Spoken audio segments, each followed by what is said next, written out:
them come. This is their fate.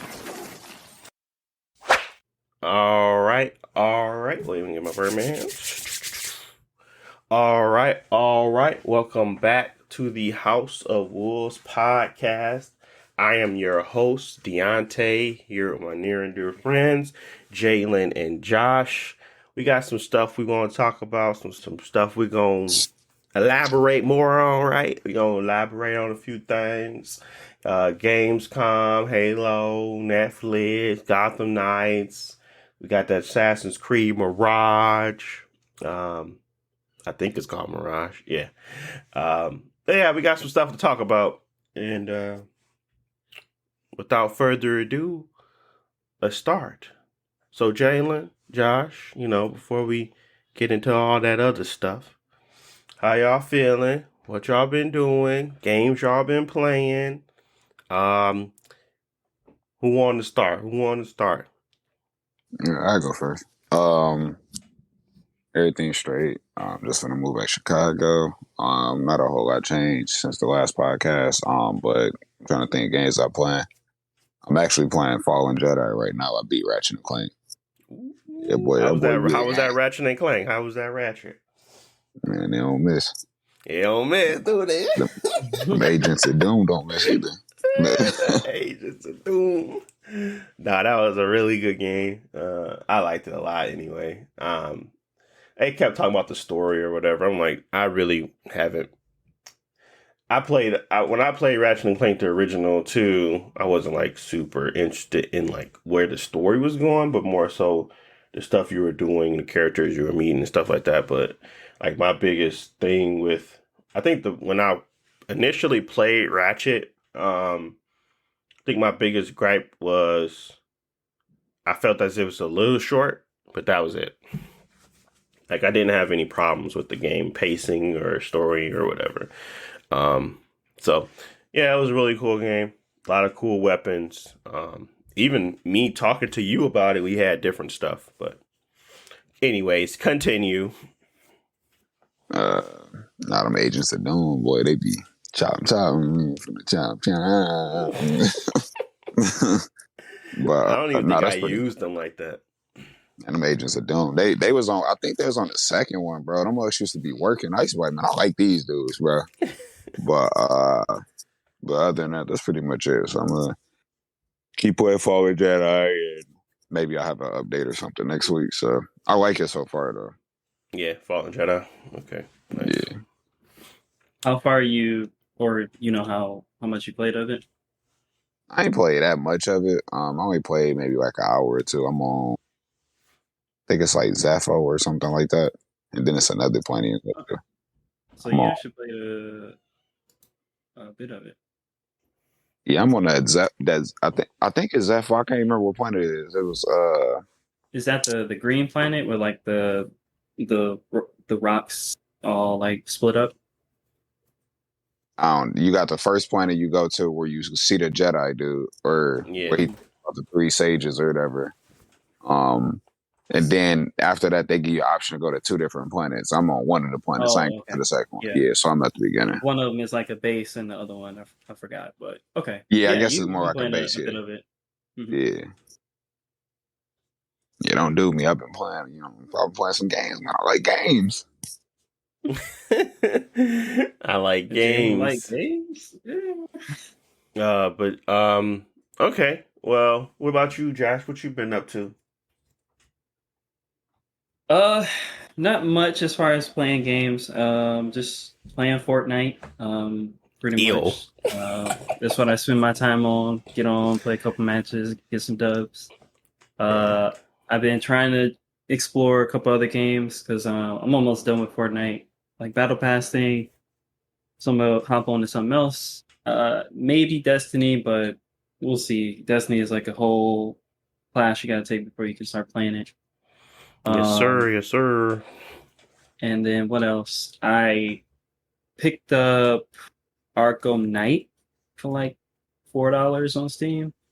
Because I never played that one. I played Arkham City and a little bit of Asylum. But anyways, I just wanted to play Arkham Knight, which was their last Batman game, to see how it is, and then I guess compare it more to like the newest one that's coming out, and eventually Suicide Squad. But yeah, I haven't started it yet, but that's I guess what I'm planning to play. Yeah. So, I mean, that's pretty much what um, Gotham Knights is. We'll talk about it, but when I think of Arkham, like the series, Batman Arkham, and all of the games that came out, peak was probably still going to be Gotham City, and then I mean Arkham Knight is fine. It's still a good game, and it had graphically it was a little bit more up to date. Um, but overall, the Batmobile didn't add too much to the game, so it wasn't like really the best implementation. But overall, the game was still solid too. Yeah, they didn't miss. Rocksteady to me didn't miss anyway, but people felt like it was a miss. But no, they had really good writing. I think the story is what people felt the most, you know, up in arms about because of how they did it. It didn't really seem like it was the greatest story told, but whatever. Who cares about? I don't. Well, it's not that who cares, but those opinions can be, you know, it's all opinionated. So you might really enjoy it. I know I did. Mhm. But okay. Me, I've been playing Destiny, and yeah, don't say nothing. I played Destiny because I wanted to get familiar with the game as its state now, like its current state, and try to figure out whether or not the Lightfall DLC will be as impactful as I think it would be. I'm gonna say yes as of now because there's a lot of things coming with the Destiny Lightfall DLC. And Destiny 2 right now, honestly, I'm not gonna lie, it feels the exact same as when I left it. They had so many different system updates and like new weapons and the glaive, but I find myself just using, you know, the same old stuff that I always used. I don't feel and like I don't feel like I have to use anything new. My playstyle doesn't really have to be different. Arcs, the you know the modifications to, you know, 3.0 or 2.0, whatever they was calling it, arc, void, and solar. I haven't played since they started doing that. And yeah, I don't feel like I needed to change anything. I mean, it may be cool to build. Like builds got a little bit more creative where you can actually go in and say, hey, I want to be I want to be able to survive the longest. I want my durability all the way up. So, or my resilience all the way up. So you have builds that you can create to kind of do that to like feel like a tank with most classes now. But outside of that, it does feel the same. Witch Queen for me, because I don't really play I'm a solo player at the most, so I don't really engage with all the super in-game content. But you know, going through the story and everything, it's been fine. I found the story to be a little bit more enjoyable simply because of the legendary campaign. But overall, it's still Death's Dog. But I'm a leave it at that because that could be a whole topic. But Destiny, I've been playing that, and I've been playing Strangers of Paradise, and it's not bad. I ain't gonna say it's bad. I just don't. I thought the mechanics, and like the things that's in the game were gonna be a little bit more fleshed out. I just started, so I can't really say that they're bad, but I feel like I have all the tricks in the book for the game, and now it's just becoming like this weird timing fight versus like a real Devil May Cry style fight. So it may not be my cup of tea because it's like a lot of parrying and using the right block at the right time to, you know, gain an advantage. And I don't really care for that type of gameplay, honestly. I find it rather boring but maybe we'll see with a lot of the freaking weapons that they have available. I think it might be easy to overcome. So we'll see. But yeah, that's all I've been doing. Bought some games on Steam. What did I buy? I bought Dead Island Riptide Definitive Edition, and I've been running through that. I played like 4 hours. Yeah, Dead Island. I played on the Steam Deck before I go to sleep. I played some of that. And I bought Surge 2 for like $4, and I was gonna try that. I don't know if those were good purchases, but they were cheap, so I was like, sure, why not? I know Dead Island, like, I really have to start looking at the games that I can have access to before I buy stuff, because it's cheap. Because I have Dead Island on my PC, not on my PC, but on my Xbox. I think it's in Game Pass. But I still bought it again. But I wanted to play it on the Steam Deck, so that's fine. But yeah, that's all I've been doing. You know, get up, hang out with the kids, go work, hang out with the kids, play games, hang out with the kids. Same old rigmarole. But yeah, let's go ahead and jump straight into these topics, though. First one we talk about, we're gonna talk. This was one of Jalen's favorite. He wanted to talk about She-Hulk, right? You want to talk about that twerking scene? No, I ain't finna indulge. He said, I will not indulge. All right, well, let's talk about Gamescom. That's the first thing I want to talk about. Gamescom had like we didn't wrap it up last time because honestly, I was tired.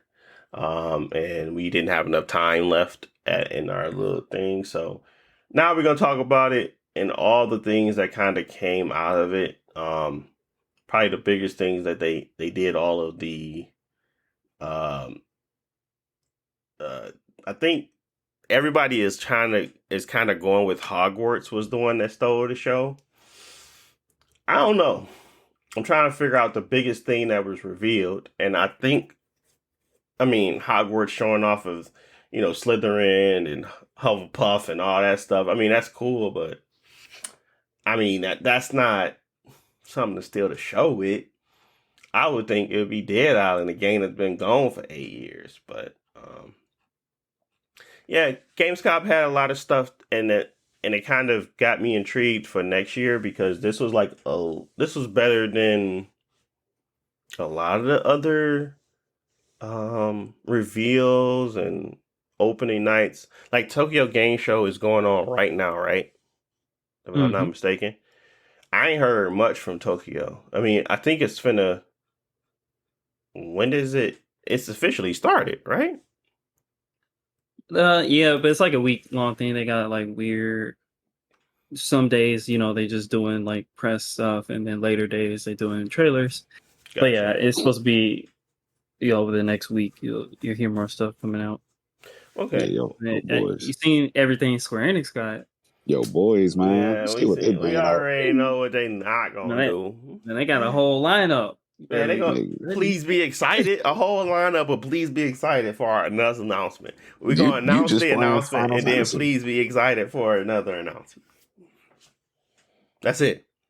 They don't really show nothing. I have no doubt in my mind. The biggest thing they're gonna show is Forspoken. All the rest of that stuff gonna get like teaser CG trailers, bro. They got at least they got something. Man, that's not your boys, man. You playing Final Fantasy Stranger Paradise?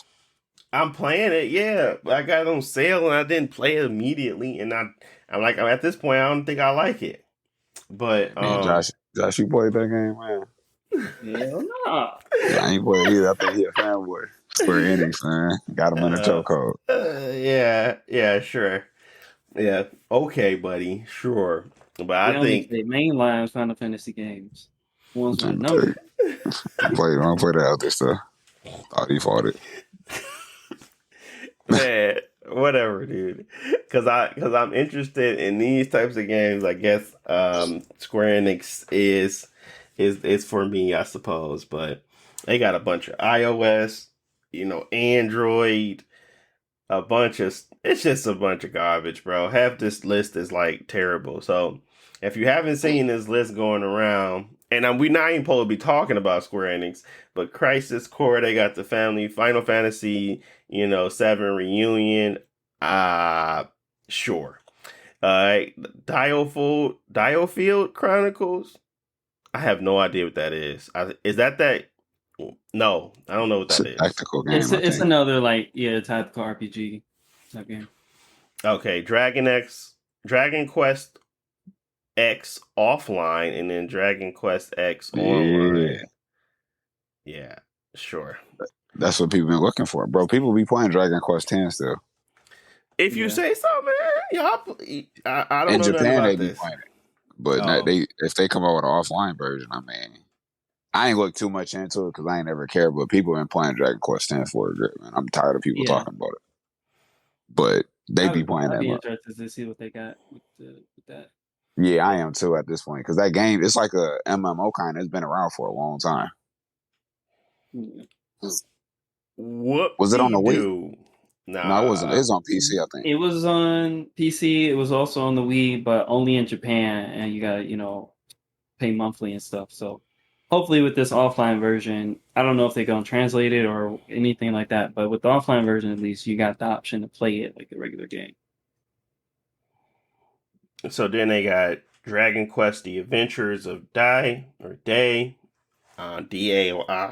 A Hero's Bond, and that's got a iOS version, and I don't know what the arcade version means, but sound like some garbage. Final Fantasy VII, Ever Crisis, iOS garbage. Final Fantasy VII Rebirth, that's PS5. Might be interested in seeing that, of course. And they got the Final Fantasy 16, which is, is that Final Fantasy 14? 14 Final and Fantasy 16. Okay, so 14. I mean, everybody know that's one of the biggest games out right now, so it's great. Final Fantasy 16 might be good. I mean, but they really pushed all this through with this iOS stuff. Like, I only see like 3 games on here. Well, 4. That's going to actually come to the PS5. And I mean, we'll see. Like, at the end of the day, they got their big mains, and we all gonna show up for Final Fantasy 7. Even me now, even though I didn't care for the story, I still don't care for the story all that much. I like the gameplay, so, and that's still probably their best gameplay game out right now, because Strangers of Paradise ain't gonna hit the mark. I can feel that already. So yeah, I mean, we'll see. Anyway, back to Gamescom, like we were talking about. For I was rudely interrupted by some Square Enix fanboys. Sonic's Frontiers got a release date, and I don't know if we even talked about that release date. Isn't it like November 8th? It's like right around that time of God of War and stuff. Oh, probably so. So it's gonna get slept on, for sure, and it probably is for good reason. Doesn't look like the greatest game, but doesn't like a bad game either. It's been shaping up. Jalen gonna play that? He ain't gonna play God of War. Well, yeah, Jalen, but Jalen's not the norm. Jalen's been fascinated with this blue hedgehog since inception, I would think. He was around before I was born, so. Well, since your inception, I don't know, whenever you got to the point where you can think about video games and see video games, and you was like, this is the guy for me. He's fast. I like his animations. I like animation is a big deal for Jalen. He like the colorful screen. He like the maps. So, am I not telling the truth here that you're a Sonic fan or no? Man, I feel like you sending shots at my fitted, bro. I send shots at your fitted. Grapata. How I said the shots? I'm just stating what it is. The obvious. Yeah, Yeah. you like Sonic, so I mean, this might be high up there on your list. Were you planning on buying it day one, or did you still need more time to see if it was a good game? Shoot, I need more time, bro. I can't jump into these games like I used to, bro. They be selling me false dreams. False dreams. Yeah. I definitely think Sonic is not trying to oversell what the game is, but I definitely think that they can't really provide a selling point for this game either, because it's been too many times where it's just been bad. So even if they show on everything that looks good, they have to wait till reviews come out for people to really start to gravitate towards it, because at the end of the day, it's a Sonic game. It's open world, and right now the premise is that he's trying to save an island or these people from these bad corporate. It's just like there's no point of trying to understand the story, but we really need to figure out whether or not the gameplay is going to be solid. And they have introduced small glimpses of like actual 3D, 2D type of worlds where you kind of go through them on the sky scroll. So it might have a lot of different things for a lot of different people. But right now, I'm a hold off on, getting excited about it. Please be excited. No, thank you. Gotham Knights is going to, in my opinion, crash and burn. But it might not. I feel like it's going to be another Avengers where they put a lot of money behind it. They try. I think because the characters are cool, that people are going to gravitate towards it, and it's going to be a cluster, a mess of when it finally comes out, which is October 21st. They moved it up, trying to win some hearts before the big rush of November. But honestly, it ain't gonna work. I think this game is going to be bad.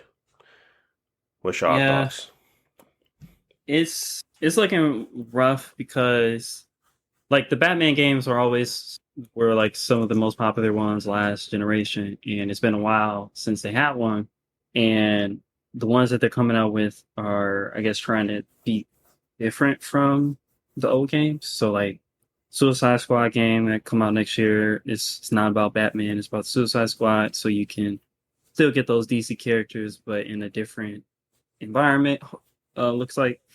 And then with this one, Batman's not even in the game. It's all of the Bat Kids in the game. And instead of just being like I guess it wasn't really open world, but it was just like a big playground where you went around and did investigations as Batman and stuff like that. They're not going with that. It's more like a mission-based co-op open world thing. I'm thinking more like a Far Cry type setup where you can hopefully drop in, drop out with co-op people, do missions, fight bosses, stuff like that. Because the world will never get better. Yeah. That on its own is not bad, but it's just you have to put a lot of effort into that to make it work, because a lot of games have tried online co-op stuff, and if you don't do it right, they gonna fail hard, like the Avengers game. So one, Gotham City is Gotham. It's a big ass empty city with a bunch of goons that you just run around fighting. So it really don't need to be open world, but it is, so you can jump on your buildings, jump down on people. But there's nothing to do in the city but fight and swing around. So I don't know why they even went with that. And plus the combat doesn't really look improved, because like Batman combat is kind of like dated now, and they've updated it, but you still look like you flipping around and like countering doing people. Extra stuff for no reason. Like I was watching I think it was Nightwing's stuff. And I'm like, bro, how many flips you gonna do, bro? You didn't even move. Like I hated how and that boss movement, like he did like 6 20,000 flips. backflips and then punch one. Like, bro, I was like, bro, this is mad goofy, yo. I don't know who animated you or who tried to make this look cool, but it's not cool. So, yeah, I definitely think it's gonna crash and burn. I can go out there and say that. They might have cool boss fights that might save it a little bit. People might actually review it well. But overall, live service games like this usually don't tend to work out because there's so much you have to do to get it right. And you're better off starting with a brand new IP to try because really coming in, you're going to have hardcore fans that love the series, love the game.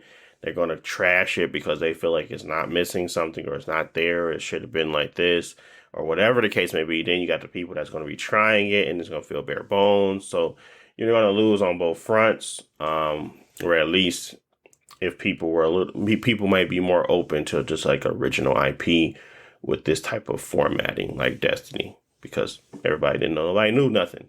And they strung us along of the promise of telling us something for years and that worked for them. So I don't think this is going to work out. So it's unfortunate, but it's the truth. Yeah, I mean, because it's my otherwise truth. it It's my doesn't truth, I guess. look bad. Like you said, the Yeah. animations are all right.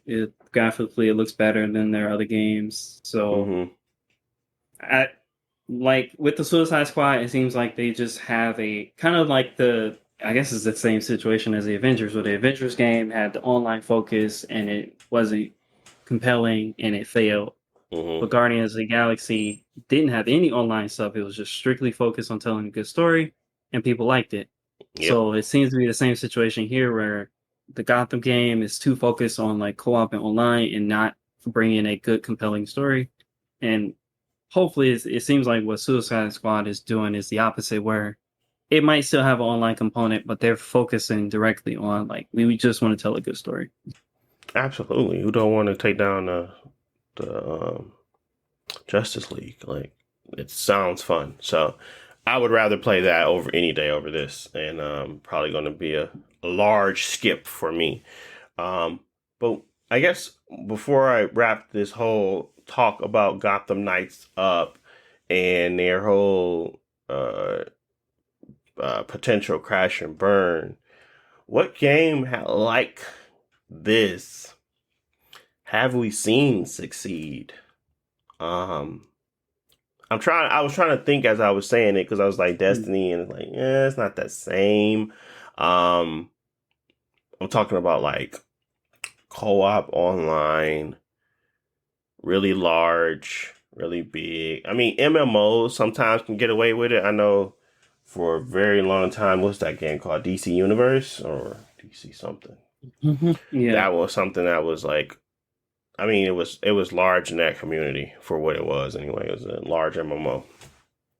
yeah. But I don't play them. I hear people like Ghost Recon Wildlands, which is kind of like a co-op thing. But yeah, in my okay. experience, all of the like co-op based games were fun because they were like shorter mission based, where you can just jump in and out. And Mhm. like I love Resident Evil 5, and I love a lot of 360 games that were co-op because you can just jump in, jump out. But whenever it's just like a big game like Borderlands, where it's 4 people online, everybody got separate missions and quests and stuff like that. It's kind of convoluted, and I don't know which ones are like live service that have actually succeeded because it kind of acts like too much of players to like match up with people to just play the game. Because you run into the issue where it's like, oh, I want to play the game, I want to play by myself, so it's too hard. So I got to get online with people, and that don't work out always. So Yeah, let's stay there. Borderlands. Do we feel like Borderlands 2 had more success because of their online component or less success because of their online component? I never got online with friends to play Borderlands. They would always be like local. Um, so I'm trying to figure out if I can consider that because Borderlands 3 came out, and when Borderlands 3 came out, everybody was like kind of the instances where like everything was much better. And I think that game had a much better online component than Borderlands 2, but Borderlands 2 had more success. So I'm trying to figure out if is it because it was considered a online co-op game, or more so because they had a compelling story and people just love to loot in that game, and then after they done with that main focus component of the game, they would go out and branch off to play with friends with their secondary characters and stuff like that. But the first time you played it and how they really start to grow the audience is based off of the single player component. So yeah, that's interesting because when I think of it and why I like Borderlands a lot, it wasn't because it was co-op. It was more so because I it like was good. looting and like the story. You could play it by yourself. Like that's the main thing. A lot of these games, like use the Avengers for example. It's like a lot of the game you can technically maybe play it by yourself, With but you are AI, handicapped.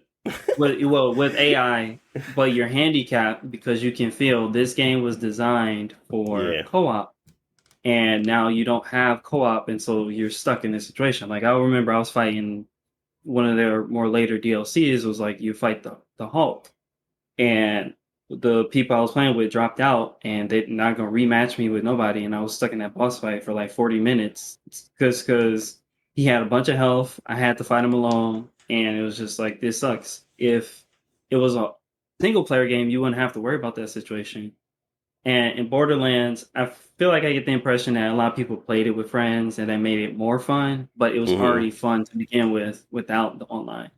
And from what I've seen, I mean, we'll see. I think the main thing is that you just got to do a lot of make sure you don't make any mistakes when making these online co-op games because making mistakes like the Avengers did it kind of kills the game. So if Arkham or Gotham Knights can be a fun single player game with co-op on top, that's cool.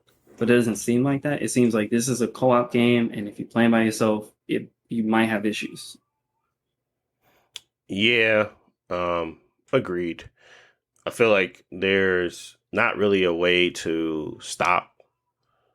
I feel like there's always going to be that premise of you should focus more like just like understanding and defining if that game is going to be online or it's going to be if it's going to be solo based, because even if it has an online component, focusing in on that solo experience might be the best situation for some, but then at the same time it could be lacking for others.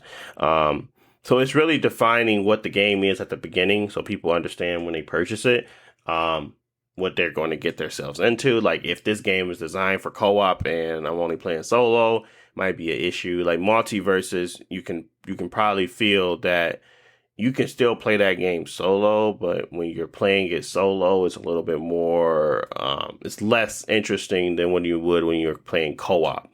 So it's designed around co-op, and it's designed to kind of play off of your characters, but it never pigeonholes. I don't feel like it pigeonholes you anyway, where you feel like you gotta play with two of these similar characters where you're gonna lose. It might get to that point because more and more I play it lately, the more and more these people be going crazy on there. But we'll see. I just think the reason why some games succeed is because they definitely have a more solo focused mindset. I think Destiny kind of hit the chord like just right because it was still a decent solo experience. You could still do a lot of stuff solo, and the social aspect of people already being there, that your matchmaking was cool. Obviously, then there came in that component of the raids and all that other stuff, and your grind was your own. You didn't have to grind with people. And then you kind of socialized and became a more social game because of the dynamics of, partying up for, nightfalls and partying up for strikes and stuff like that. So, which you could still do alone. And at least partying up was easy too. Like you didn't have to like go any special place to matchmake or anything like that. Because I like Elden Ring, but the online stuff is convoluted in there. So Absolutely. Destiny was like just the easiest way. Just invite somebody, they in your group, and boom, you done. Yeah, you don't. They can stay with you the entire way until they y'all have to break up. It was never like a breakup after this event. It was like I want them to stay connected in orbit, um, which I guess people don't give a lot of credit for being that in orbit, because in orbit sucks sometimes, and you feel like, man, why you can't just let me go to the next thing? But it's like this feeling of bringing your friends along with you throughout the entirety of your game seems more cool than what it is, because really you could be in a menu system, but the in orbit, it feels like you're actually together and you can see the ships and Yeah, all it that crap. felt So seamless with yeah, it the felt co-op. seamless, even though it was more of a headache when it came to it, because you're like, okay, now I gotta go to orbit. Okay, now I gotta wait. Now I gotta pick the next event, and I gotta go through all these menus. When really they could just allow me to, move to the next destination and bring everybody with them. But regardless of what we think about it, stuff that they designed worked. Um, so yeah, Gotham Knights. Unfortunately, you just don't have it. Hopefully, there's something that saves you. Like, honestly, I don't like when games just don't do well. Um, but the writing's on the wall. I can feel it. I can feel all the critics getting their little pen sharp for this is a bland game, or the highlighting the problems but never talking about the good things about the game. I can see that coming so fast right now. But yeah, I mean, what can you do? They're gonna still put it out.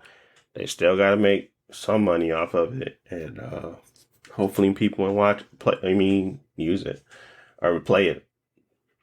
The Dualsense Edge controller, we cop it. That's that new. That's the Xbox Series X controller. That's that new. That's that new Elite controller for the DualSense. What's weird about this controller is they got like triggers in the front. I never understood. Well, I still don't get that design. Um, but yeah, the DualSense was announced. They don't have a price. I don't know why they don't have a price.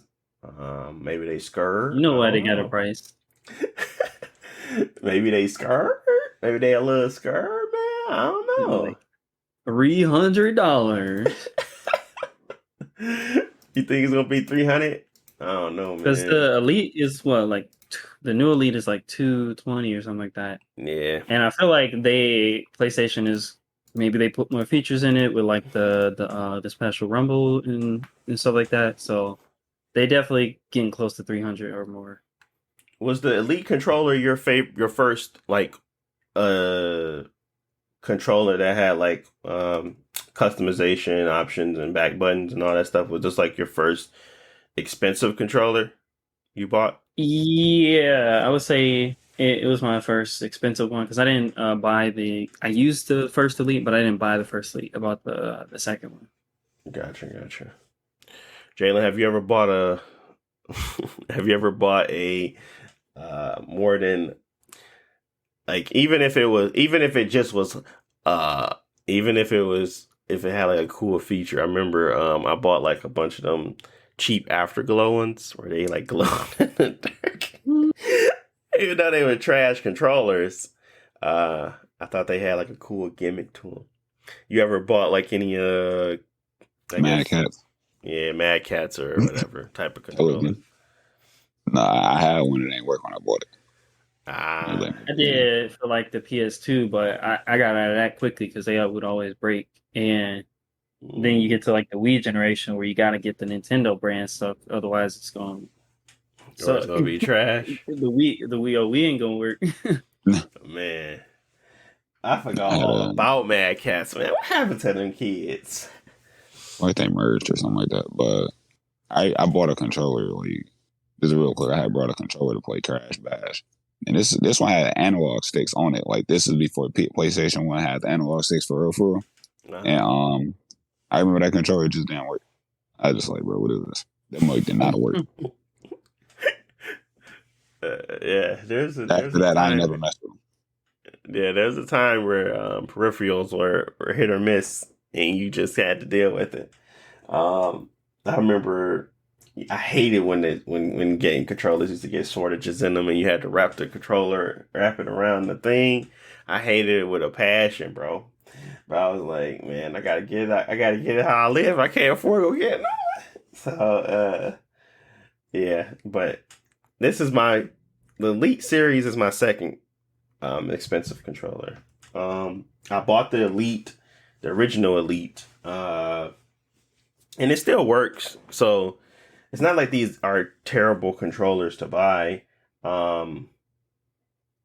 So yeah, I still have that one. I haven't bought anything for the PlayStation, but I did mod my I remember telling you guys about this.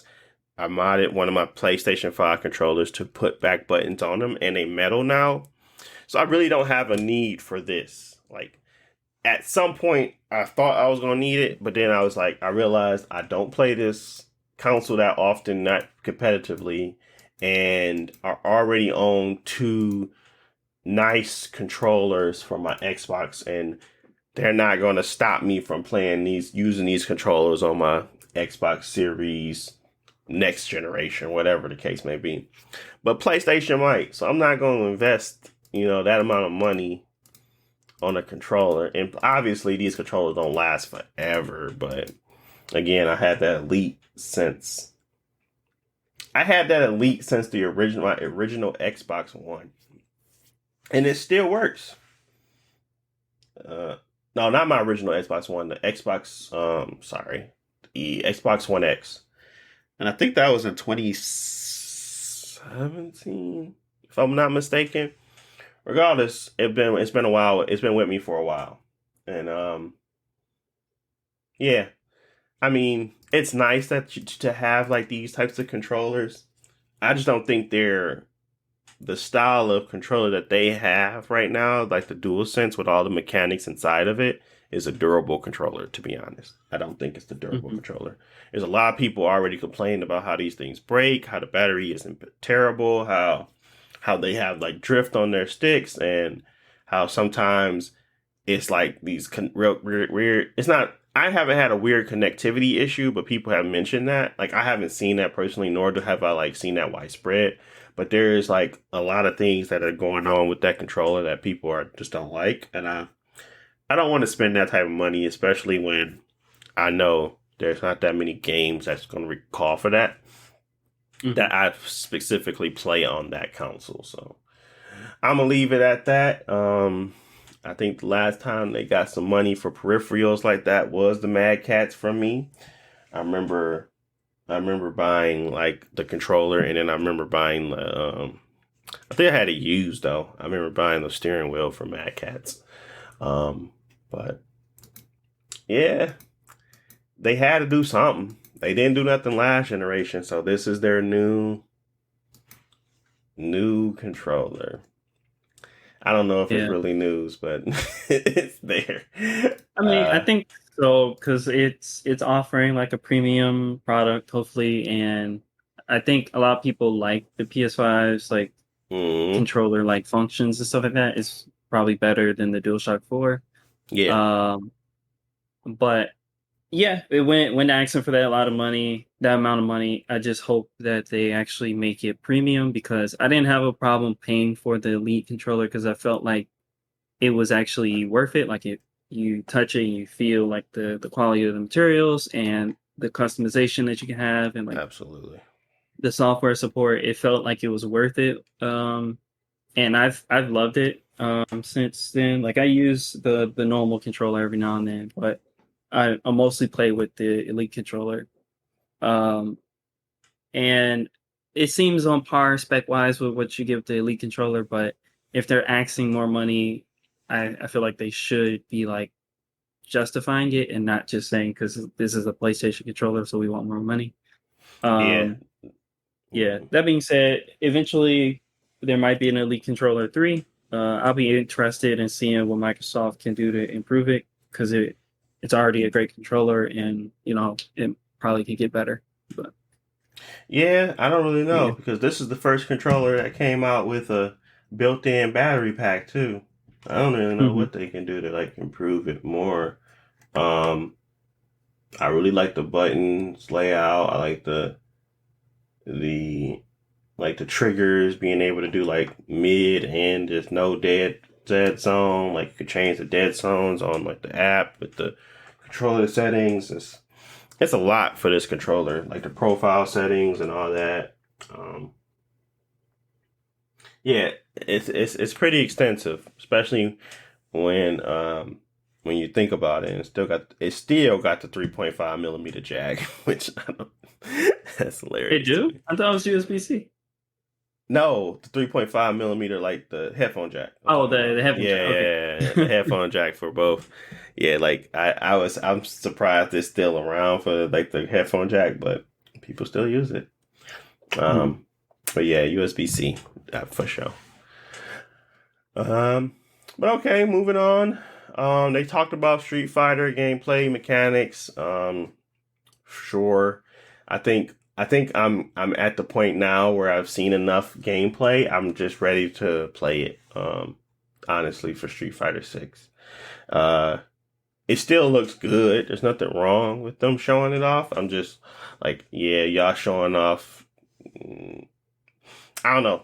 I mean, I think everybody that's going to buy Street Fighter 6 already convinced themselves they're going to buy it. So I don't really see them having to like add more detail to it at this point. I just think they need to come out with and then the game need to just come out. That's all I'm saying. That's all. I'm looking forward to the game. Still looks great. There was a few other games that we already kind of spoke on. Lies of P. We already talked about Atomic Heart. They got a new Tales from the Borderland game that was announced. I don't think y'all ever played that one, or if y'all did, let me know. But it was good. It wasn't bad. Karina did not play this one with me. I think I played it by myself, but that was one of the things that we would always play, like the new Tales games together. She's really excited for the which I'm surprised they haven't showed off the Wolf Among Us 2. Like why haven't that one? Why wasn't that one showing off a little bit more yet? But that's what we're looking forward to. I mean, they showed High on Life, Wulong. That's basically they're trying to say that it's not going to be like Neo, bro. That's all I see when I see that game. But Wulong is their new. It's coming straight to Game Pass. It's like the new. I forget the Team Ninja game. Yeah. And they're basically trying to say that it's not going to be exactly what I think it is. I just think it's going to be Neo in this Wulong Fallen Dynasty type era. We're a little bit more traditional sense, and honed in to like some of the weapons and things that they'll be using at the time. But Neo was the kind of the same thing, and it had a lot of presence in that like time period. So it's still a Souls-like game. It's basically just Neo with the new name to me. I mean, I hope to be proven wrong, but right now I'm not interested. And I mean, it's gonna be free, so I might give it a shot. But we all know how Neo played out for me. It's just not the greatest of the greatest games for me. So I don't really care. Kojima, he's got a podcast now. It's called Brain Structure. That was announced at Gamescom. When they go why this man? First off, I want to know why this man got so much clout, but at the same time, I understand why he got it. But the games he make, yo, like the legit, like if you break them down and dissect these games, like they're all over the place. Don't have much structure, but he's praised as if he has like this uncanny ability to make great games. Man, that's what do y'all think? I know. I mean, I understand. Like Metal Gear 5 wasn't my favorite. I didn't play Death Stranding. Oh man! But at this point, he's like 30 years solidified of like making some of the. Well, nowadays, like people will say, like Sony are top, like they make Last of Us and God of War. But like back in the PS1 and PS2 era, it was Kojima. It wasn't even Sony. Like he was PlayStation exclusive, but he was the number one IP person that people were looking for. And I think Metal Gear 1 and 2 have really, really good writing, and like no other games do that style of like. Of course, it has like weird stuff in it, but those games focused a lot on like politics and like nuclear weapons, and it went in a lot of like detail explaining you how this stuff actually works and how they transport this stuff from one country to the other and what happened and all this stuff. So it was just very good, and plus it was like graphically like on top.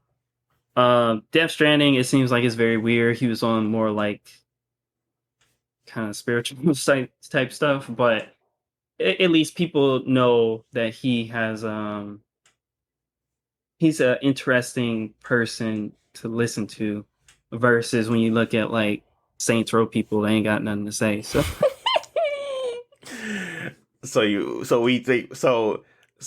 I mean, I'm not gonna listen to the podcast, but I understand why he people deserves the looking clout, though. You think he's earned it, right? He's earned the ability to make an announcement about a podcast on a Gamescom thing, right? Yeah, I mean, okay. PlayStation gifted him their engine. Yeah, yeah. I guess you're right. Okay, well, I'll leave it at that.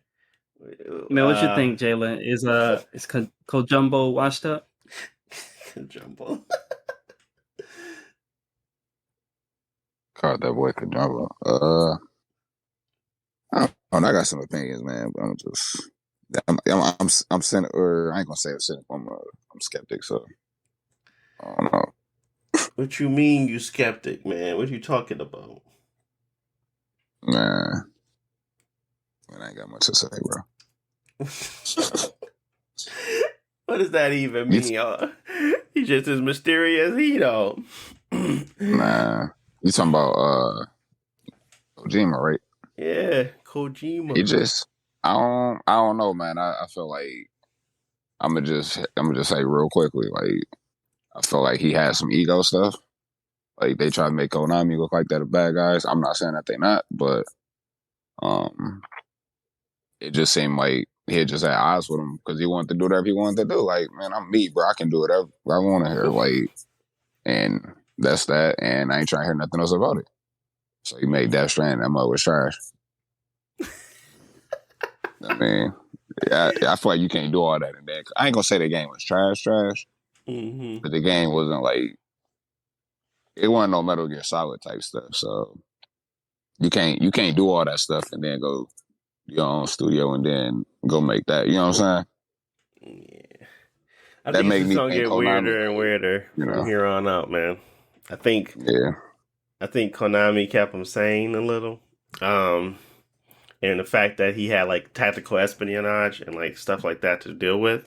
But now that he has his own free range, I don't really see him putting out.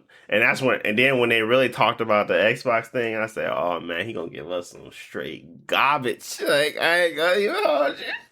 I said, it's alright though, because I own both consoles. But I don't feel like Kojima is in the space now to make another Metal Gear or something like that. It's just not that. It's not what he's interested in doing. He wants to make a game great, and I can see like some of his visions within Death Stranding. But when it came out and I finished it, I came away with like, okay, I was fine playing it simply because of like the combat. There's no combat really in the game. It's really you just walking around, you're delivering packages, and you're like the terrain, the journey is the game, right? And that can be fun to a degree, but at the end of the day, the story didn't make any sense. It was a lot all over the place. It was just a lot of mechanics and things in the game that didn't make much sense, and it wasn't explained well. And people pretend like I'm crazy for questioning him or crazy for like questioning and what don't get it. But I think it's just like he built the fan base that are interested in tune with what he's doing, regardless of what it may truly be when you pull back the curtain. So I think he definitely earned the ability to make a podcast announcement on Gamescom. So much he's done for the gaming community in whole. But I absolutely agree with Jalen that I think his time is at this point past where him putting out another great game. But I could be wrong, and I would love to be wrong because I I liked some of Metal Gear Solid, portions of Metal Gear Solid, because I don't believe I've ever completely beaten one outside of Sons of Liberty. No, 3. I beat Snake Eater. I finished most of Sons of Liberty. My brother finished it. I did not. So yeah, it was yeah, I don't know. So we'll see. Anyways, moving on. Dune Awakening. It was a new IP. It was a new game that was announced. It's an open world survival MMO. As soon as they said MMO, I was uninterested, but I like Dune's world. I like the movie at least, and it's like an adaptation of the movie's world, not the book. I don't know. Are we excited for MMOs now, or do you really enjoy to play MMOs, or are we in our phase? I want to talk for everybody else, but my phase right now, I'm in the single player mode phase, honestly. As the MMO player, I'll say no. I don't look forward to it because I don't think that normal people look forward to an MMO because they're not normal games. They're it kind of like Destiny. Like you're looking for a commitment. You're looking for a long-term game that you're gonna play every day over the next 5 years. Mm-hmm. And some people want that, but it really takes up all your time. So I don't know anybody and plus MMOs always have maybe weird gameplay or weird quest design or stuff like that. Anyways, it's just designed to keep your time in there. The game could be fun. They just have to make sure that it's a fun MMO. I think it might have been better off as maybe not an MMO, but we'll have to see. The problem is that a lot of MMOs just fail, and if they don't, they're just not putting up good numbers to keep them well funded. Kind of like the New World, but Amazon is an MMO. People play it, but it's not a huge hit, and I don't know how long it's gonna last. I guess people play Elder Scrolls Online. I've never met anybody who plays that game, but it's still around. They keep announcing expansions, but yeah, the MMOs are hard. People mostly just get in for the IP. I don't know I know Dune is popular, but I don't know if it has a big enough IP to just get people in. So we'll see. Yeah. It's I think you summed it up well. Those are commitment games, and right now Dune isn't that interesting to me to be committing to a world like that.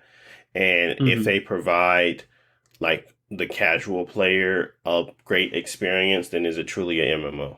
So we'll figure that out once more is revealed. But if they're talking about an MMO, my understanding is that it's a time sink.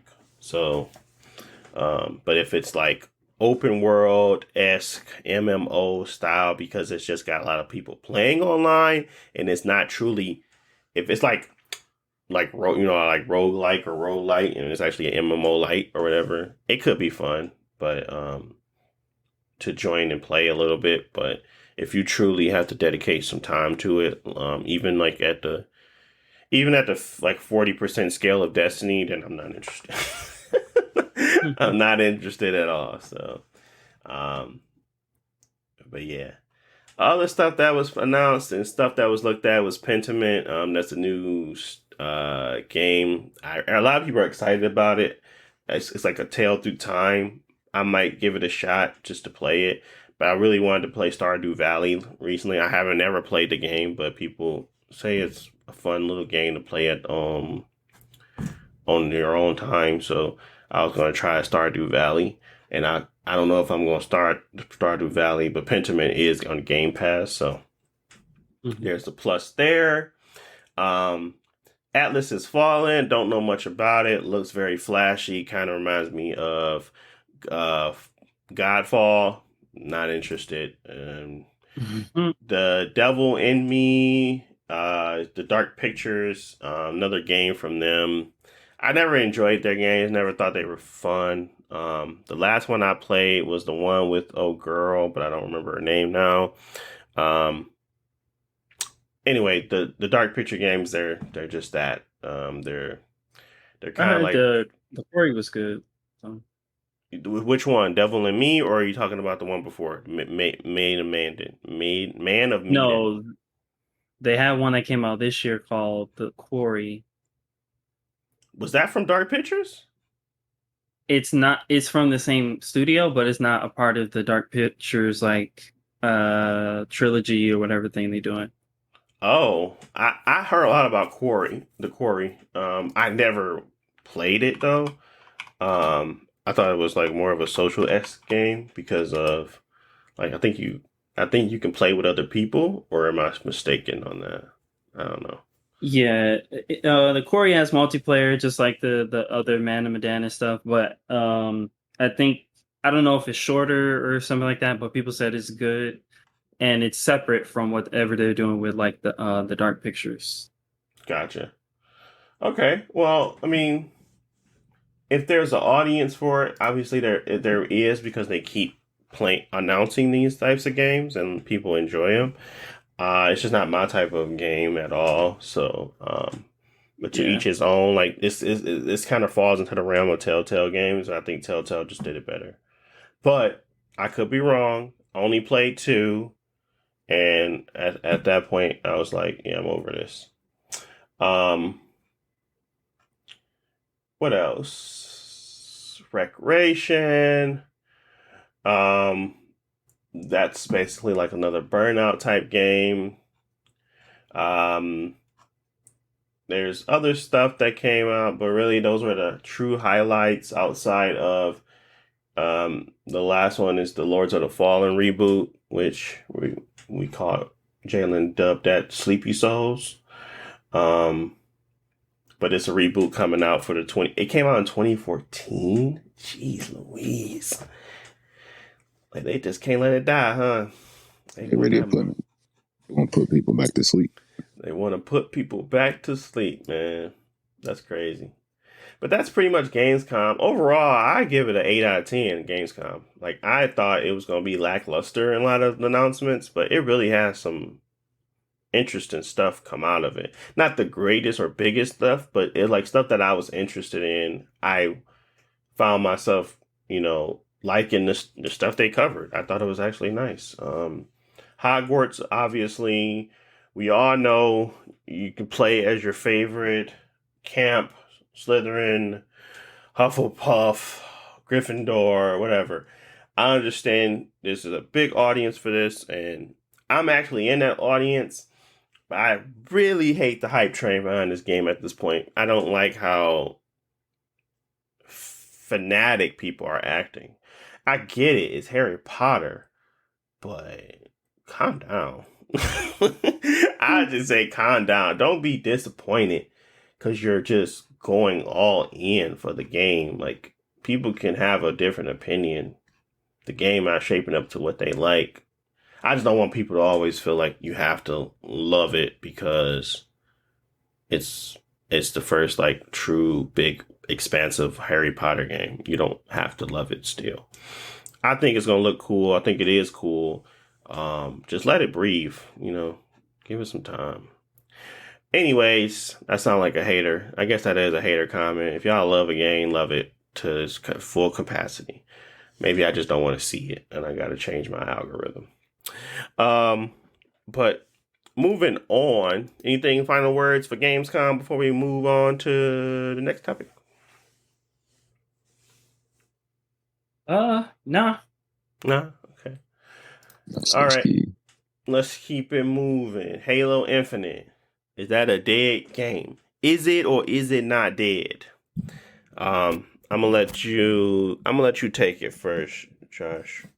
What you think about Halo? I you know there's actually let me add in what's coming. So Halo Infinite for the fall, they're going to get the Forge mode, and I think they're going to get the co-op campaign, not on I mean online, and they're going to do Forge beta. And I think yeah, they're going to have some new maps. That's what's going to happen for the fall, like starting November 8th, I believe. Yeah. Yeah. So that's what's coming up for Halo. Well, actually, I have to look at the list because there's a lot going on with Halo, and most of it is not good. Because they've been having a lot of issues with whatever. But you said is it a dead game, and I say probably at this point yes, because the game came out. I remember I talked about it. I really liked it. It was one of the best shooters that came out last year, and I played a lot of it. And they had the game launched with like a okay amount of content, and their first season was going to be extra long. They said they needed to delay it, so instead of being like 3 months, it was like 6 months. And during that time, they had like small little weekly events. Every now and then, you could jump in, unlock some cosmetics, and then whatever. That was cool for the first season, but for the second season, which is technically this season, right? This is season two. Um. Yeah, Yeah. Season 2 started. Yeah. That wolf one started it. Or whatever that wolf yeah, lone that wolf thing. started in like March or Mm, April, and yeah. it's October, it's September, so it's been going on for another 6 months. So it's like every other online game has like a 3 month season because that's kind of the limit to what you can do. And them spreading out content over this last season has killed a lot of like momentum for the game. A lot of people are tired, but like they want new content, or the issues or the bugs and stuff that are there are taking too long to get fixed. And so Forge was supposed to already be out because it was supposed to launch with season two. Now we're coming to the end of season two, and Forge is still not out. Same thing with campaign co-op. The game was supposed to launch with campaign co-op, and now we are a year after the game came out, still not out. Mm-hmm. And so all those issues with new issues that are coming up, where it's like the Forge beta is finally coming, the online co-op is finally coming. They're gonna delay the next season. Season three is not gonna start until spring. So season two is gonna continue until spring, and they're gonna have a bunch of smaller weekly events between now and spring. But that's not a new season with like the new battle pass and new blah blah blah, new maps and all that stuff. We're getting they're drip feeding everything to like spread out the game, and that's like people are already tired of that, and if we got to do that for another 6 months, it's like your game is going to die off that. But also they went ahead and announced that they gotta like they're having issues with like the split screen co-op with Mm-hmm. two people on the same console playing, that they have to cancel that for this game, and there's still going to be online co-op, but it's not going to have split screen co-op. Personally, I don't care about split screen co-op. I never play Me split neither. screen Yeah. games, and I never like them. But I think that it's two problems. One, you already promised it, and now you're cutting it and not giving a good explanation, or even like making it up to your player. So that's a lot of bad will. And then two, the Halo community is weird because it's like people do challenges and go back and play co-op, and like, oh, we're gonna play co-op and not use any weapons and beat the game and stuff like that. Like that's how the community has always like thrived. And with these online games, you gotta take care of your community. Because like with Destiny, whenever they make their community mad, like the game you can tell is gonna suck for the next season because the community is upset with Bungie, and that's never like a good situation because the community keeps the game alive. So, anyways, all those issues, delays, making the community mad and stuff like that, it's like people are kind of done with Halo Infinite. It's still a fun game at its core, but you're not. It's a terrible live service game. At like every other live service game, it's already got this stuff down. And I understand it's hard to like keep a online service game going. Like we all seen it with Destiny, but also Destiny came out 10 years ago, and like there've been a whole bunch of other examples, and it's kind of like, and you're Microsoft backed, like it's not like you ain't got money. So I don't know what's up. For me, I'm just not gonna touch it for a year or two. Hopefully they can turn it around, but for a lot of people it might be too late. Yeah. I think it's too late. At this point, if they come out with like a large, expansive map pack and like a bunch of different modes and find a way for them to revamp the audience, because you lost the moment. It's like it's so unfortunate because it's still a solid, shooter, and it's probably the best I've felt Halo be in a long time. But yeah, unfortunately, when you lose that, there's so many other games out there that's just like going to keep coming, going to keep expanding, going to keep making money, and Halo is very much so. I feel like it was a $60 game that tried to push in a free model, and they don't really understand how expensive it is to continue a free model game. It's expensive. Regardless of what we think, it's expensive to do that. To continue to have people pump out content on the, every 3-month basis, like good content, and like have people excited to play, like that's hard. And it's always ongoing. Like you don't have a break. So maybe they didn't realize what they were doing when they did that free to play crap. But at the end of the day, if they only had a shell of a game at the beginning anyway, how could they sell it for $60? So it's really, and that's another thing where it's like with it being Halo and them having history, it's kind of like they get no leeway on that because the community right now is tearing them apart, 343 Industries apart, because Halo 5, which came out on the Xbox One, comparing like the same like first year content, like Halo 5 in its first year had 3-4 times as much content in the first year. Obviously the game wasn't getting brand new content for 5 years, like it was only like a year and a half or something that got new content, but it got a lot of support in the beginning and people felt that. And now comparing this is like, what happened to all that support? Like you used to drop 5 maps at a time, now you're dropping 1 or 2. Yeah, I don't know. Maybe it was less pressure and they just didn't have a care in the world. But I don't know if they're trying to like extensively double check everything. But it really just honestly seems as if they are very much so in a space now where they're realizing what a live service game is, and they're having a hard time catching up. And you can just tell that from all of the extended seasons. Like you can just see it. Like there's no way impossible that you think somebody's going to be able to mull on 2 new maps, co-op missions, Forge for another 6 months before you actually put anything new in the game. Like it's going to be tough. So, but that's okay though. Yeah, that's okay.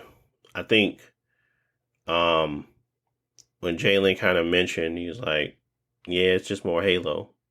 And I was like, yeah, it's just more Halo, but no, they didn't finish that. They didn't finish that for me. Basically, it was like, yeah, it's Halo. It's the same thing, but for for them to be able to like start to amp up the community and like put a battery in people's backs on why the game should be succeeding was lost. So there was really nothing else I could say back after that. Is like, yeah, it's just more Halo.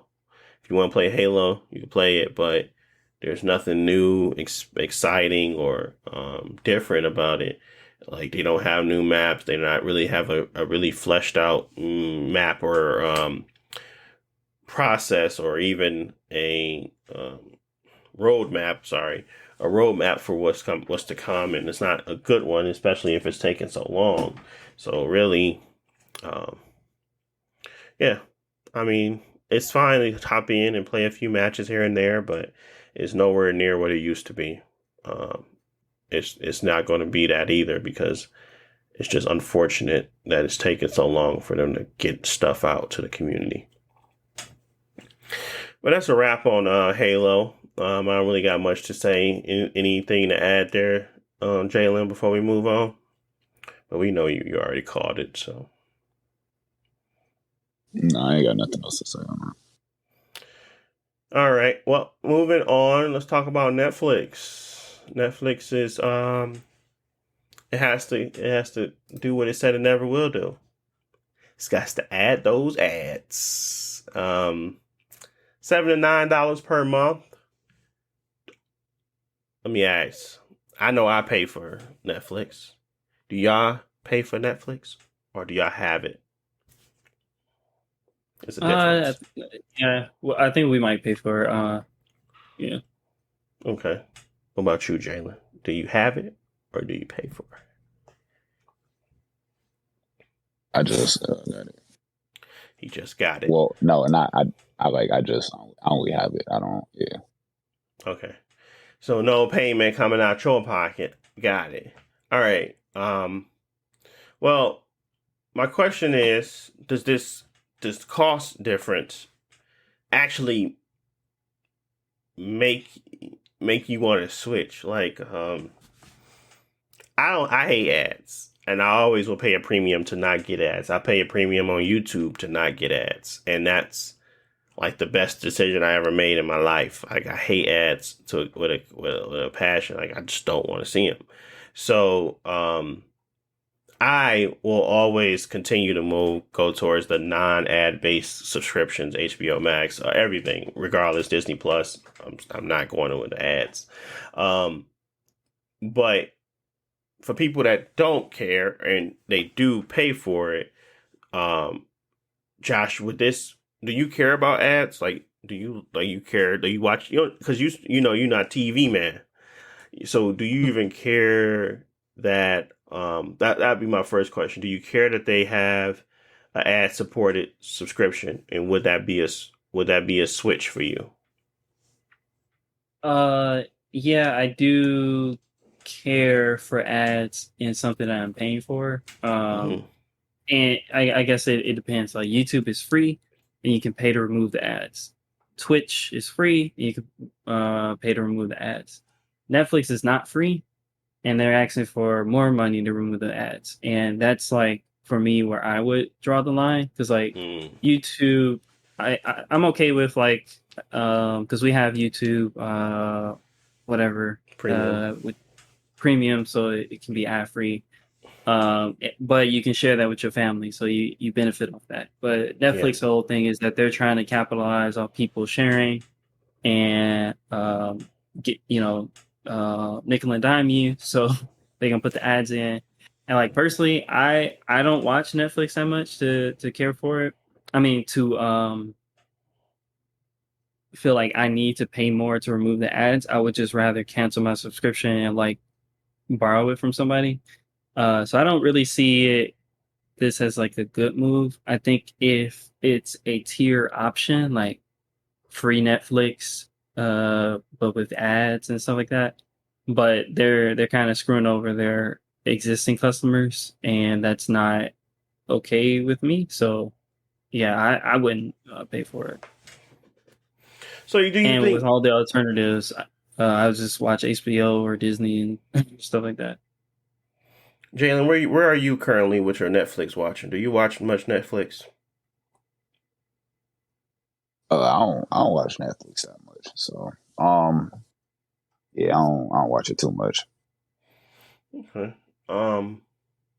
So we really ain't got no stake in them doing this. I mean, I watch it, but I would rather, because it's not like, I guess what I was trying to get at was that all of us have like a different experience with Netflix. I have the experience of I want the ads. Josh, I'm glad you kind of stated that's like your stance is that you shouldn't pay for something that you got to pay for it, then to remove something from it because you feel like it's a premium, and really in reality I was thinking of it from the standpoint of they're trying to provide a tier for their customers, which they already have tier. They have like the HD Ultra, and then they have like the standard HD, and then now they're going to have this one where they can like be able to get it even cheaper. Um, from a business standpoint, it makes a ton of sense to do because obviously Disney Plus has theirs coming around the corner. HBO Max has already launched theirs.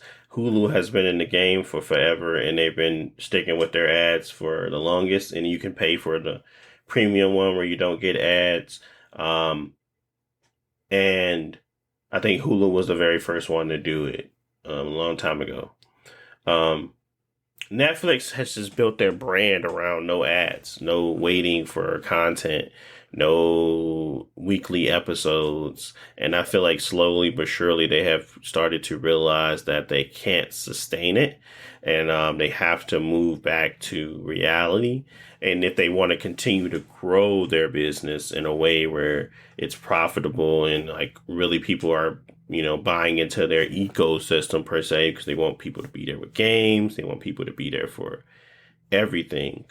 So yeah, I feel like there's a lot, there's a lot to be said around giving people the opportunity to really update everything. It's like a lot. Not update everything, but to give people the opportunity to kind of choose where they want to go. I just don't know if it's going to backfire on them because they have chosen to change course. Like they literally have changed course multiple times now. Like there's literally weekly episodes on their system now where they allow weekly things to happen. Like they will put out content on a week to week basis. Yet, granted, they're lesser than shows. They're not their bigger shows, but they never said that they were going to do that ever. And that's what it kind of turned into. Same thing when it came to the ad. They never want to ad support it. But there's just a lot of flip-flopping now at this point. And it was all triggered because they lost so many subscribers. But obviously they're going to lose subscribers when what's the first thing to go? When you're thinking about like money wise in your household, like you ain't going to turn off your electricity to keep watching Netflix on your phone. Like, you need your electricity. So Netflix is going to go. Like there's a freaking pandemic. There's people losing jobs. There's people that can't afford these luxuries per se.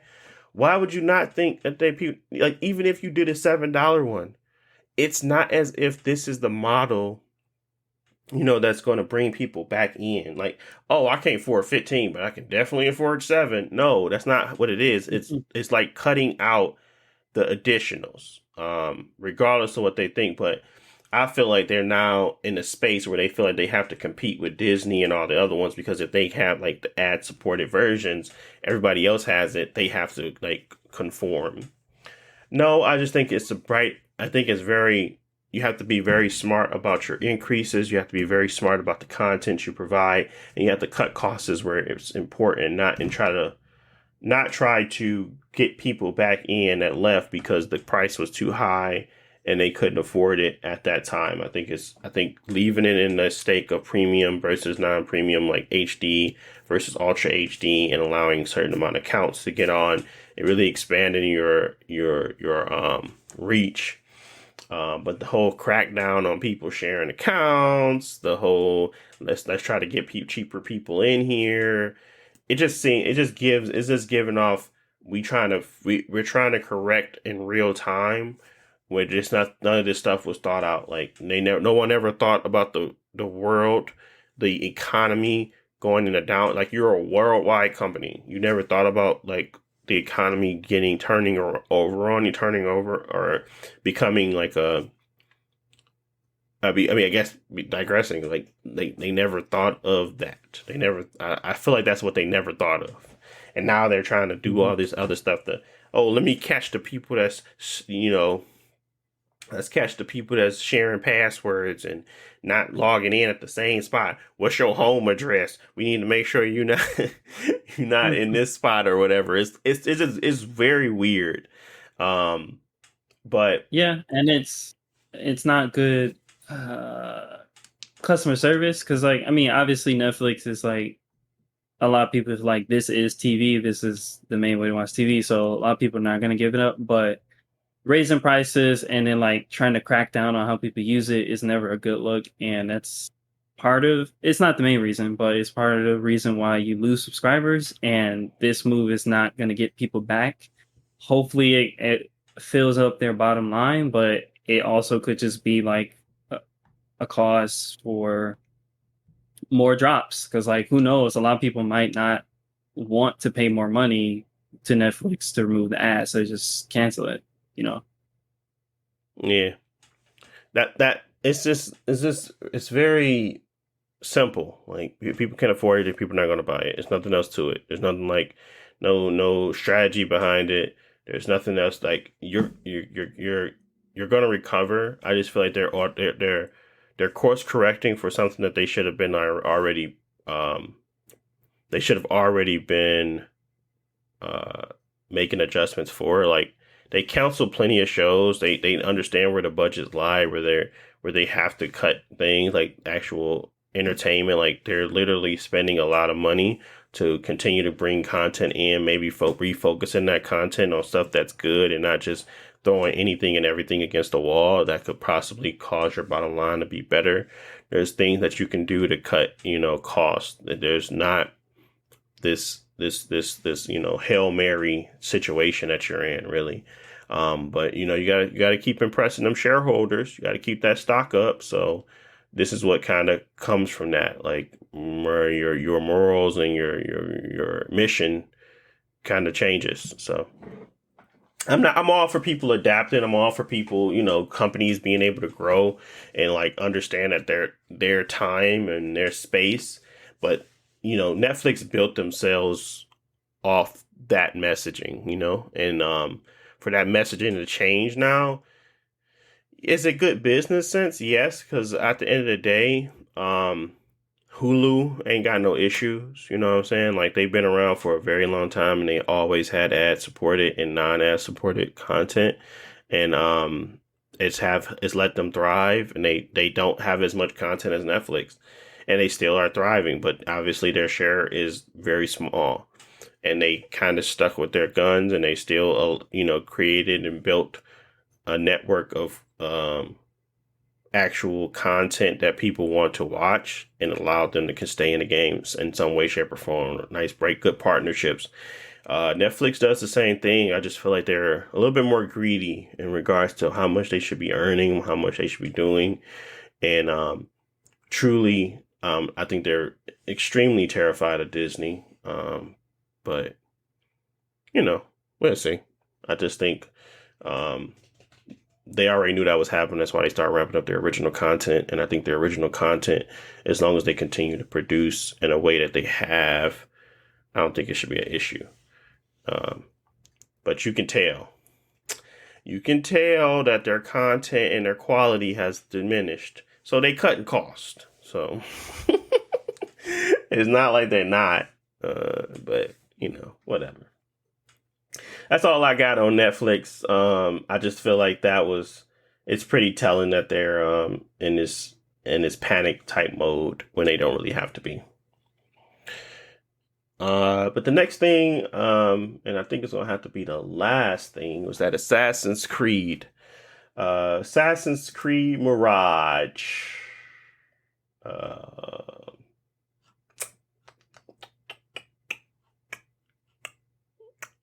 I don't really got nothing to say on them. I mean, I do, but I already talked about Ubisoft. Ubisoft is in a space now where I don't respect them as a gaming company. I don't really enjoy their games that much. Nothing I really go back to for them. The last two Assassin's Creeds have been very much a hard pill to swallow. They're fine. I'm not saying that they're terrible. I just know I think they won with the original formula of Assassin's Creed Origins, and they just kept doing it. And maybe our response to Assassin's Creed Origin is what we got to led us down to this path. A very, very large expanse of games. Assassin's Creed is no longer about assassins, in my opinion. It's more about just, trying to recreate that time period. And that is what they're selling to people now. It's not about really strengthening their core gameplay. It felt like that, but then when I pull it back and I look at it, I definitely liked Assassin's Creed 2's gameplay more than I like Assassin's Creed's Origins gameplay. But it was like something fresh, revamped. The pyramids were enticing, and everything about it felt new, But maybe that was a bad thing. Maybe allowing them to continue down that path caused a problem. I just don't want this game to be another one of those where literally you're dealing with the same type of situation where you're in this very big, expansive RPG world, and you're thinking to yourself, why am I running around with a sword? And why is it still called Assassin's Creed? Shouldn't it be called something else? Like, I don't know. But it shouldn't be called Assassin's Creed. It's just not that anymore. But Assassin's Creed Mirage was announced. A lot of the leaks at least are saying that it's going back to its roots not its roots, but it's going back to that style of game, like Assassin's Creed 2. Yeah, more traditional. Yeah. More traditional, more about assassinations, more about planning, executing properly, actually being able to hide in crowds, hide in cover.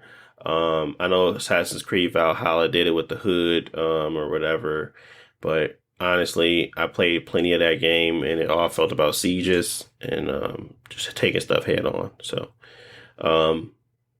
yeah, I hope that it's fun. I hope that it really is a hit if it goes back to its roots, because then it kind of can tell them that, hey, we need to shift our gears back to that originality, or putting our focus back on the core gameplay that got us started.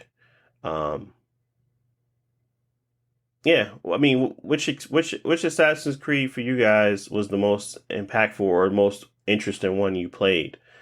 I know for me it was 2. It was definitely 2. Assassin's Creed 1 was very like bleak. It was like good for like its first iteration, but Assassin's Creed 2 really took a lot and like ran with it and made it a lot more fun. Assassin's Creed 3, I didn't like the story, so I didn't like it, but Assassin's Creed 2 was definitely the one that was like the biggest highlight. And then they started coming out with, like Liberation, Syndicate, Black Flag. Black Flag was pretty fun. I just like being a pirate though. So I don't know which one of the Assassin's Creed games, if y'all played a lot of them, was the most impactful, or like the one you thought was the coolest. Man, what's your favorite one, Jalen? He was obviously Unity. He loved that one. He said he bought that twice. Didn't he buy that twice? Yeah, I think he bought that twice. And then Um, yeah, I agree. Assassin's Creed 2 is like the peak. Well, it's hard because they had like two sequels, but that era to Revelations and what was the other one? Brotherhood were the peak of Assassin's Creed, where they had an interesting story, the environments and everything were interesting. The gameplay was pretty good, and even though you were with the same character, they tried to, I guess, mix it up a bit so it didn't feel as samey. The other games haven't been as successful at that because they unfortunately got into a formula that got tired, like the old Assassin's Creed gameplay. I know a lot of people miss it, but the reason that it went away is because it was tired and they needed to do something new. Um, like I hate following people and hiding in the bushes, and I hate walking in the crowd. Like I've done that in for 12 games, and I wanted something different. So I was happy with Origins. Origins was it was different. You could still sneak around and climb buildings, but you had a lot of options to like use the environment or just go in and fight people. And that was a cool change. Plus the environment. Unfortunately, they leaned too much into like the RPG stuff. It wasn't necessary. They wanted you to have a loot system and level up, and enemies that are 5 levels higher can one shot you and stuff like that. So that stuff turned people off. I was okay with it just because I was enjoying the game, but I understand that that was a problem.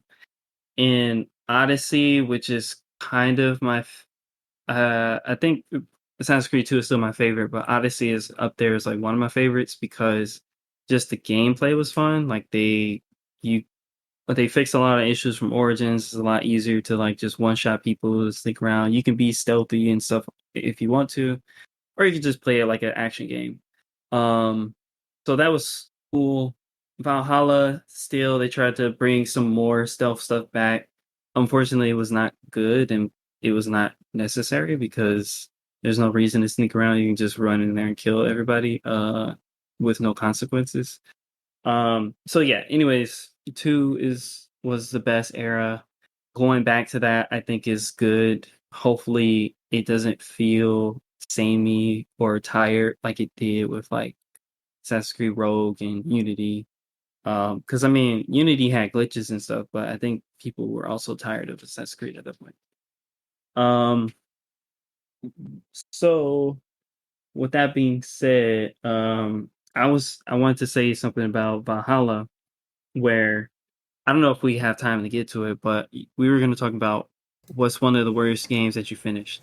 Yes, And sir. um, personally, I don't know, but on that list would definitely be Assassin's Creed Valhalla. Because Assassin's Creed, like I know people like want it to go like back to the assassin stuff and things like that, but the story has not changed at all. The story has been just as convoluted and wacky as it has been in all the other games. And it for me it kind of got like worse because in Valhalla, spoilers for Valhalla if you haven't played it, it's like you obviously they got people that lived 1,000 years ago with magic and stuff like that, and all those games got like some sort of magic element. And Valhalla, like you meet somebody who's actually still alive from the past, and like he's like tricking you and made you go around and kill all these people for no reason, blah blah blah. Anyways, at the end of the game is a big like Asgard, because in that game it had like the normal timeline and then it had like the Mm-hmm. Asgard part.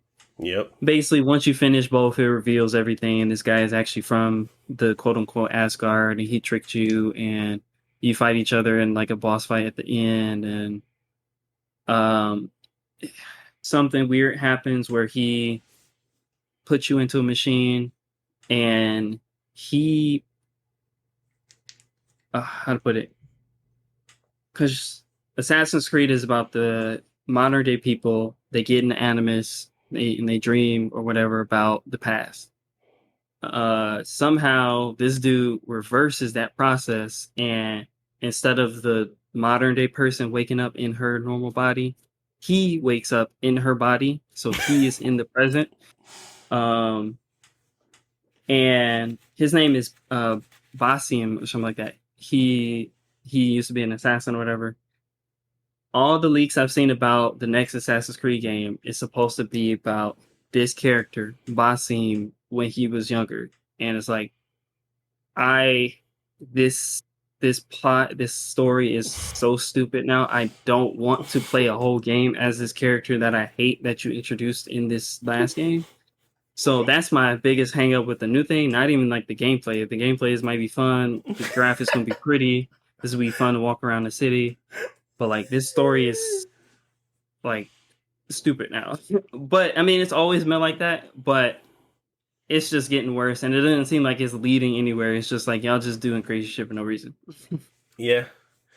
Assassin's Creed has been very much so broken. Like story wise, I feel like it's been way too convoluted. I think when they started, I mean, immediately once they started doing all like the real world stuff and like really incorporating that into the story and not just like trying to fish out memories to understand what happened in those times. They could have easily just left it as in like they're trying to solve cases and like they're going through the memories to like it could have been on some real easy detective stuff and they just kind of solve cases in these time frames or whatever. I don't even care what the premise was, but what this is this overarching large story that is so in my mind now boring. I just don't care, you know? Like, I don't care to even pay attention to what I'm doing outside of the animus. Everything is inside the game. That's what I'm interested in. And, like, for them to try to juggle both of this at the same time tells me all I need to know about them and their storytelling. Like, they don't really truly have a grip on it. Yeah, because it's what happens is like the story in the past just doesn't matter because it's all about whatever they're doing in the future, and so that kind of like wastes your time. You're in this Viking area for 80 hours, and it don't matter because all you're gonna do is go back to the real world, and nothing you did is gonna matter. So that's the whole problem that it's been facing for a while. Odyssey and Origins were okay. They didn't put too much emphasis on it, but like this one, it just went like stupid, and I kind of don't want to see more of it. Anyways, hopefully the gameplay is fun at least because I just do still like Assassin's Creed, like exploring the city and like seeing all these different cultures and stuff that they make. But yeah, with the stupid sci-fi story stuff, it kind of ruins it. Yeah, agreed. I think there's going to be a day where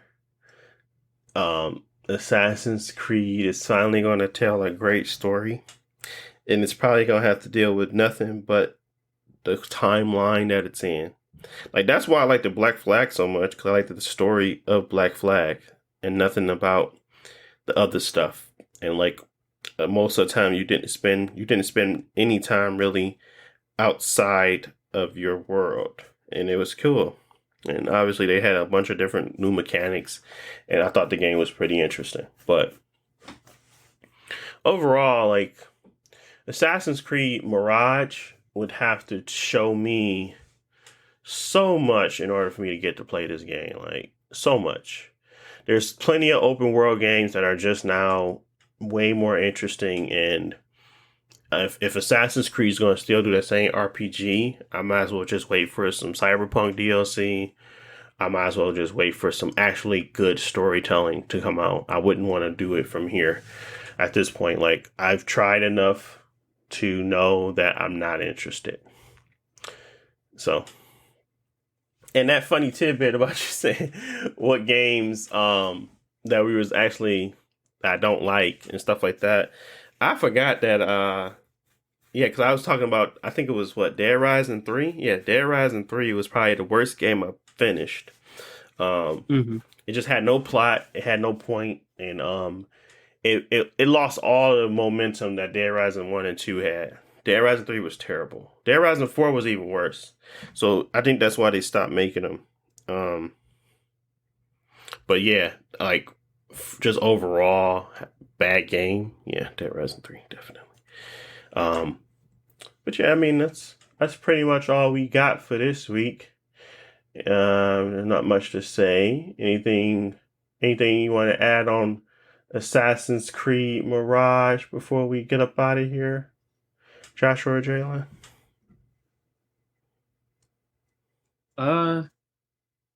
No. I mean, this is still Ubisoft flagship, so I think if this is like their highest quality game they come out this year, that's good. But I think, like you said, they got a lot to prove to people. So, Gotcha. I think they do too. I think it's going to be a really tough road for them, especially when they actually when they're lacking in a lot of areas, and they haven't proved themselves in quite a bit about any of this stuff that we're talking about, like story, gameplay, repetitive, like actual cool moments, not being repetitive, not feeling like not boats flying in the air, glitches and weird stuff happening. Like, they have so much to prove to show that they actually can make a solid game. Like, I feel like condensing it could help them, cut out a lot of the errors and like the weird stuff that was happening in their older games, and like a lot of the boring stuff that happens. But we will see. But if you got to this part, appreciate you guys listening. Thank you always for tuning in. You're the real OG. We got a lot more to talk about. We didn't get to everything we want to talk about this week, because we never do, but we try to get it much faster, more concise in our talking points, so we can make sure we get to everything you want to talk about. But thank you guys for listening. As always, you can always find this on your favorite podcast place or on my YouTube channel at BCD Universe. And we will talk to you guys in the next video, podcast, episode, whatever you want to call it. Peace.